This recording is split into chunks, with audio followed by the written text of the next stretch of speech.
반갑습니다. 1월 27일 목요일 큐티 스케치 시간입니다. 오늘 본문은 누가복음 7장 36절로 50절까지의 말씀입니다. 오늘 본문은 이렇게 시작합니다. 한 바리새인이 예수께 자기와 함께 잡수시기를 청하니 이에 바리새인의 집에 들어가 앉으셨을 때에 그 동네에 죄를 지은 한 여자가 있어 예수께서 바리새인의 집에 앉아 계심을 알고 향유 담은 옥합을 가지고 와서 오늘 본문은 한 바리새인 시몬의 집에 예수님이 초청을 받고 그곳에서 일어난 일을 소개하는 본문입니다. 오늘 이 바리새인의 이름은 시몬입니다. 시몬 베드로가 아니라 바리새인 시몬입니다. 시몬은 이 시대에 굉장히 많은 평범한 이름이었어요. 시몬. 이 바리새인의 이름이 시몬이었어요. 그가 예수님을 자기와 함께 잡수시기를 청하니 식사 초대를 해요. 예수님은 거기에 응하죠. 이 시몬이 왜 예수님을 청했는지는 이제 우리가 읽어가면서 알 수 있는데요. 일단은 바리새인의 집에 들어갔고 거기에 예수님과 바리새인 딱 두 사람만 있었던 건 아닐 거예요. 예수님의 제자들도 있었을 것이고 또 바리새인들도 있었을 것입니다. 그곳에 여인이 들어갔어요. 근데 그 여인은 죄를 지었대요. 그 동네에서 죄를 지었다. 보통 여인이 죄를 지었다 그러면 보통은 장녀를 이야기합니다. 장기. 그러니까 그 동네에서는 다 아는 장기라 이 말입니다. 죄인이고 어, 사람들이 죄인으로 여겼던 무리 중에 한 무리죠. 장기와 세리들을 죄인으로 여겼으니까요. 그리고 가까이 하지 않았습니다. 그런데 그가 바리새인의 집에 들어와요. 이것도 있을 수 없는 좀 놀라운 일입니다. 바리새인들이 장녀가 자기 집에 들어오고 식사를 하고 있는데 들어온다. 그것은 힘든 일이에요. 그런데 이제 어쨌든 들어왔습니다. 여인의 일이 더 당황스럽게 합니다. 여인이 어떻게 하느냐? 예수의 뒤로 그 발 곁에 섰습니다. 예수님의 뒤로 와서 그 발 곁에 섰어요. 근데 눈물을 흘립니다. 울어요. 그리고 그 눈물이 그 발을 적셨대요. 눈물이 사람의 발을 적실 정도면 얼마나 흘렸을까요? 아마도 어, 많은 시간 하나님 그 주님 앞에서 울며 그 주님의 은혜에 감사하며 감격하며 그분의 사랑 앞에 그렇게 감격하지 않았나. 아마도 이 여인은 이미 예수님을 만난 적이 있던 여인이 아닐까 싶습니다. 그래서 그 눈물로 발을 적셨대요. 그리고 자기의 머리를 풀어서 이 눈물로 그 발을 닦았다는 거예요. 근데 그 발에 또 입 맞추고 향유를 부었다. 39절에 보면 예수를 청한 바리새인이 그것을 보고 마음에 이르되 이 사람이 만일 선지자라면 자기를 만지는 이 여자가 누구며 어떠한 자 곧 죄인인 줄 알았으리라 하거늘. 시몬의 상태는 오늘 이 39절을 보면 아마도 예수님을 좀 시험하고 확인하는 차원에서 초청했던 것 같아요. 그의 기적도 보았겠고 들었겠고 병 고치는 일도 들었겠고 그분의 가르침이 특별하다는 것도 들었겠고 그래서 이 사람이 선지자가 아닐까라고 생각하는 정도. 그래서 한번 확인해 보고 싶은 정도.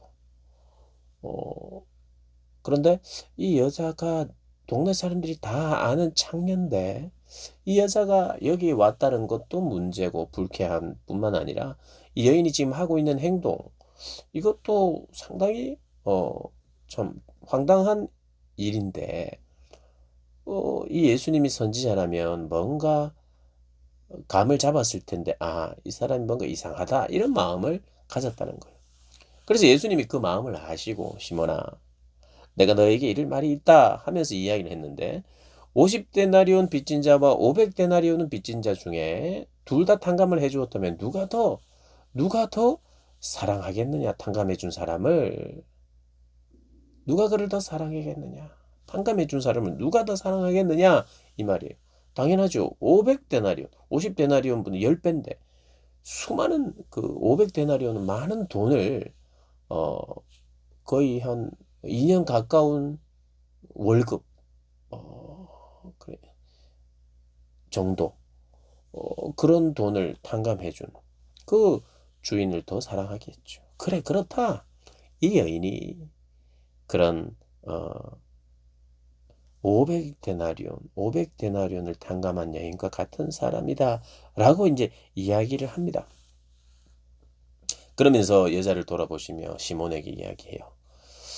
44절에 너는 집에 들어올 때 내게 발 씻을 물도 주지 않았고, 그리고 너는 내게 입 맞추지도 않았고, 너는 내 머리에 감람류도 붓지 않았는데, 보통 손님이면, 귀한 손님이면 그렇게 대접을 하는데 그렇게 하지 않는 너와는 달리 이 여인은 눈물로, 그리고 발에 입 맞추며, 그리고 향유를 부었다. 그가 그렇게 나를 사랑했기 때문에, 그 사랑한 이유는 많은 죄를 탕감받았기 때문에. 너는 지금 50데나리온을 탕감받은 사람처럼 있고, 이 여인은 500데나리온을 탕감받은 사람처럼 있다. 그러니 이 사람이 나를 사랑하는 것이 맞다. 그러면 우리는 이런 생각을 해요. 그래, 죄를 많이 지을수록 많이 짓고 심하게 짓고 그러면 하나님의 은혜를 더 받는구나. 그게 완전히 틀린 말은 아니지만 오늘 그 이야기를 하는 게 아니에요. 여인이 깨달은 것은 내 죄가 얼마나 깊은지, 얼마나 하나님의 은혜가 필요한지, 이 인간은 얼마나 무능하고 그의 능력으로 구원을 받기는 불가능한 존재인지, 내 죄의 뿌리가 얼마나 깊은지, 내 죄의 본성이 얼마나, 내 모든 성향이 얼마나 죄를 향해 기울어져 있는지 이걸 절감하면서, 그런데 이 죄를 용서하신 분에 대한 그 용서를 알게 되니, 너는 죄를 5개 짓고 나는 10개 지어서 내가 할 말이 더 없는 사람이다, 이런 수준이 아니라 죄 자체에 대한 은혜를 경험하여서 죄 자체에 대한, 그래서 더 주님 앞에 가까이 나아갈 수밖에 없는, 오늘 본문처럼 정말 가까이 가서 주님을 가까이 해야 내 죄를 용서받고 내 죄와 멀어지는 사람이 되니, 하나님 앞에, 주님 앞에 감사하면서 주님을 가까이에서 발을 닦으면서 그 감사의 표현으로 헌신을 하고 있는 그런 모습을 보여주고 있는 것입니다. 그래서 예수님이 네 죄 사함을 받았느니라 이렇게 이야기해요. 여러분, 우리는 이 48절에 너의 죄 사함을 받았느니라 이 말이요, 해피엔딩 중에 정말 가장 해피엔딩이라고 우리가 볼 줄 알아야 됩니다. 우리가 어떤 영화를 보든지 드라마를 보든지 마지막 해피엔딩은 그 사람들이 결국에는 결혼하게 됐다든지, 결국에는 뭔가를 성공하게 돼서, 결국에는 뭐 다시 사장이 됐다든지, 결국에는 내가 그것을 잃어버렸던 자리를 빼앗았다든지, 그래서 해피엔딩, 그래서 행복했더라, 이런 것을 우리가 생각할 수 있어요. 그런데 네가 죄 사함을 받은 사람이다라고 하는 선언이 우리 인생에게는 가장 필요한 선언이에요. 그 말은 무슨 말입니까? 내가 너의 죄를 용서했으니, 너의 죄가 사해졌으니 너는 내 자녀요, 내가 너를 인정한다, 이런 말이거든요. 여러분, 우리는 하나님의 인정을 받아야 됩니다. 나는 뭐 내가 인정하면 되고, 뭐 나는 내가 만족하면 되지, 내가 다른 사람의 인정을 받을 필요도 없고, 뭐 여러분, 그 말은 맞아요. 다른 사람의 인정을 받을 필요는 없습니다. 그러나 하나님의 인정은 반드시 필요해요. 그럼 나는 내가 만족하면 되고, 내가 좋으면 되고, 내가 할 수 있는 거, 내가 소박하게 그렇게 내 스스로 만족하면서 살겠다, 그럴 수 없습니다. 스스로 만족을 어떻게 합니까? 나를 인정해주는 하나님이 계셔야 돼요. 그래서 뭐 옛날에 이런 이야기를 하죠. 어떤 바이올리니스트가 막 바이올린 연주를 했는데 수많은 사람들이 막 박수갈채를, 환호를 보내와도 자기의 정말 스승이 박수를 쳐줘야만 자기가 기쁘듯이, 그래서 스승이 박수를 안 치고 있는 동안은 불안하고 만족스럽지 않은데, 스승이 박수를 쳐줄 때, 관객의 박수보다 스승의 박수가 가장 필요한, 그것이 오히려 성경적입니다. 스승의 박수도 필요 없고, 뭐 사람들의 박수도 필요 없고, 나는 내가 좋으면 됐지. 여러분, 그 인생의 어떤 사람들의 눈치를 보거나 사람들에 의해서 좌지우지 되지 않아야 되는 게 그리스도인에게 해요. 그리스도인입니다. 그러나 그리스도인과 비그리스도인의 결정적인 차이는 사람보다 나보다 더 중요한 인정받음이 필요한데 그게 하나님으로부터 인정이에요. 저희들은 하나님으로부터 인정받지 않으면 우리 인생 자체가 굉장히 불안전하고 불만족스럽고 그렇습니다. 불안하고. 그러면 하나님의 인정을 우리가 어떻게 받느냐? 내 힘으로, 내 노력으로, 내가 죄 안 짓고 내가 율법을 다 지킴으로 하나님의 인정받느냐? 그런 인생은 아무도 없다고요. 그냥 탕감해 주는 거예요. 근데 그 탕감하는 것이 대가가 없는 탕감이 아니라 대가가 있어요. 예수님이 다 갚아주시는 거예요. 그리고 그것을 통해서 내가 너를 인정하노라입니다. 하나님의 인정이 없이는 우리는 절대로 살 수 없어요. 구원받는다는 게 뭐냐 하면 우리 인생에게서 가장 필요한 게 하나님이 인정해 주는 건데 오늘 네 죄사함을 받았느니라 이 뜻은 너를 인정한다는 거예요. 너를 받아들인다는 거예요. 그런 대답과 그런 선언이 없이는 우리는 살 수 없어요. 가장 필요한 걸 얻어냅니다. 어떻게 해요? 내가 받은 그 사랑이 무엇인지 죄사함인지 무엇인지 알고 내 머리털로 이것은 내 존재를 나타내는 것입니다. 그의 발을 닦고 감격하고 감사하고 더 가까이 나가서 죄를 멀리하려는 마음으로 주님 앞에 설 때 그것이 우리에게 있어서 가장 복된 자리예요. 결과적으로요. 우리에게 가장 필요한 것은 죄사함의 선언입니다. 하나님의 인정이에요. 그거 없이 우리는 살 수 없고 그것이 인정되자 이 여인은 말할 수 없는 기쁨으로 무엇을 하든지 주님이 인정하는 생애다 보니 주님이 원하시는 것을 더 기쁨으로 할 수 있어요. 더 헌신하게 되고 그것이 행복하고 그것이 비록 십자가를 지는 삶이라 할지라도 그것이 감사하고 행복하고 가야 할 길을 가는 거예요. 가야 할 길을 가는 겁니다. 어렵더라도 가야 할 길을 가는 것. 하나님이 인정해 주시는 것.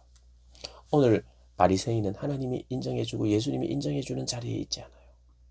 그냥 거칠에만 있고 그는 더 주님께 가까이 나가고 싶은 마음이 없어요. 적당하게 있고 예수님이 시험하고 싶고 확인하고 싶고 그래서 이 여인은 어떻게 하는 거나 보고 있는 거예요.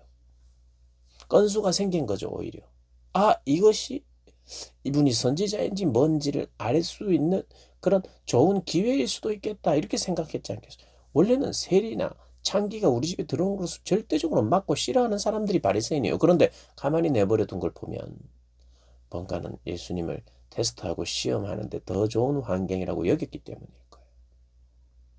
그러나 그에게는 예수님을 가까이 함도 없고 죄에 대한 인식도 없고 위선과 교만 속에 있는 사람이었죠.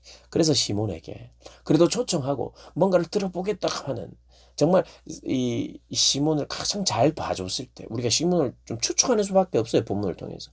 정말 그가 그렇게 나쁜 마음은 없었고 그래도 예수님을 좀 알고 싶어서 이렇게 했다고 우리가 생각해도 그것도 기회인 거죠. 기회. 예수님이 시몬에게 이야기하거든요. 좀 깨달아라. 예. 죄사함을 얻고 죄사함의 선언을 받는 이 여인이 얼마나 복되냐. 너도 그런 자리에 있었으면 좋겠다. 예수님이 그렇게 말씀하시는 거예요. 그래서 초청을 받아서 사실은 초청받은 사람에게 너에게 구원이 있겠다. 평안하라. 이런 말을 사실 초청한 사람이 들어야 되는데 초청한 사람은 듣지 못하고 불청객인 이 여인이 듣게 되는 거예요. 네 죄사함을 받았다. 네 믿음이 너를 구원하였으니 평안히 가라. 여러분 평안한 삶을 살기를 원합니까?